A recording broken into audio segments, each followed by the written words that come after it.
Hello friends, कैसे आप सभी। गूगल मैथ्स में आपका स्वागत है।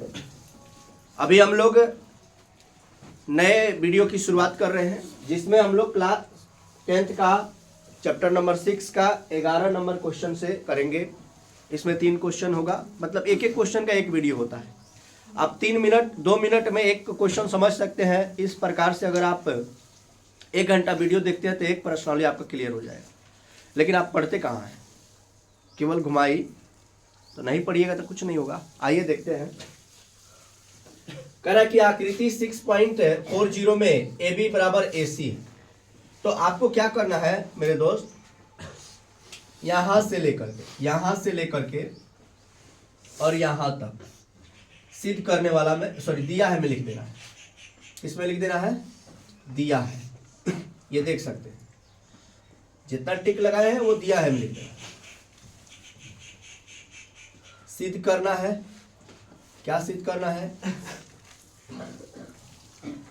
त्रिभुज ए बी डी समरूप त्रिभुज ई सी एफ। रचना में कुछ हुआ नहीं है, वो पहले ही से आकृति दे दिया हुआ है तो उसमें कुछ नहीं किया गया। आगे चलिएगा प्रमाण। अब यहाँ पे प्रमाण में सारा खेल होगा। तो सबसे पहले जो सिद्ध करना है उसी त्रिभुज में काम करेंगे।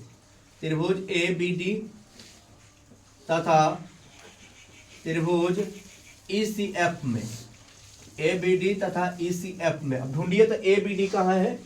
ए बी डी यहाँ पर है। और फिर कह रहा है ई सी एफ।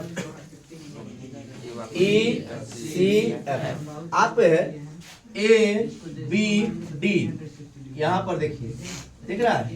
यहाँ पर है समकोण। तो हम कह सकते हैं कि कोण ए डी बी बराबर कोण सी एफ ई बराबर 90 डिग्री। क्या लिख सकते हैं? देखिए एफ पर भी 90 है और इधर डी पर भी 90 है। क्लियर है? आगे देखिए, आगे यहां पर आप देखेंगे ऊपर तो कह रहा है कि ए बी बराबर है ए सी के। ए बी बराबर है किसके? ए सी के। यहां पे देखिए ये ए बी है और ये ए सी है, ये आपस में बराबर है। तो इसका मतलब यह हुआ कि जो ये ए बी है और ये ए सी वाला ये जो त्रिभुज है वो समद्विबाहु त्रिभुज है। कौन सा त्रिभुज है? तो समद्विबाहु त्रिभुज है। तो समद्विबाहु त्रिभुज के दोनों कोण आपस में क्या होते हैं? बराबर होते हैं। तो हम कह सकते हैं कि कोण ए बी डी बराबर कोण ए सी और ई। सॉरी यहां पर एफ सी और ई। देखिए ए वाला कोण इस त्रिभुज में आ रहा है और ये वाला कोण इस त्रिभुज में आ रहा है। यस या नो?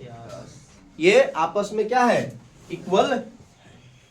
क्यों इक्वल है? मैंने बताया कि ये समद्विबाहु त्रिभुज है तो दोनों कोण बराबर हो जाएगा। और ये इस त्रिभुज में आ रहा है, एक इस त्रिभुज में आ रहा है। अब हम लोग इसलिए त्रिभुज ए बी डी समरूप त्रिभुज ई सी एफ कौन नियम से? ए समरूपता से। बात तो समझ में आ रहा होगा आपको, इसमें कोई डाउट नहीं है। चलिए यह हो गया। 2 लाइन में देखिए, 2 लाइन में ये त्रिभुज ऐसा चैप्टर है कि कुछ ऐसे प्रश्न केवल 2 लाइन में आंसर आ जाते हैं। चलिए इसको नोट डाउन कर लीजिए।